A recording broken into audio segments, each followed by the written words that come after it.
आपण माने देखि पारुथिबे ए बिलरे धान रुआ हेइची एवं घास होई जाइची। आपण माने कौन करबा उचित घास बाछिबे ना सार पकेबे कमेंट बॉक्स रे लिखंतु। देखि पारुथिबे धाड़ी की धाड़ी 6 इंच एवं ओसार को ओसार 10 इंच धान जमी रे धान आड़क केमती भल भाव हेउची एवं पोक मानकर प्रादुर्भाव बढ़ी पारे लागिची।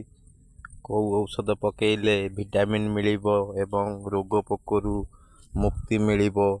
आपण माने प्लीज कमेंट बॉक्स रे लिखंतु धान को मास रे रुआ हेबा उचित एवं केबे अमल हवा उचित कमेंट बॉक्स रे लिखंतु। हाय तापस।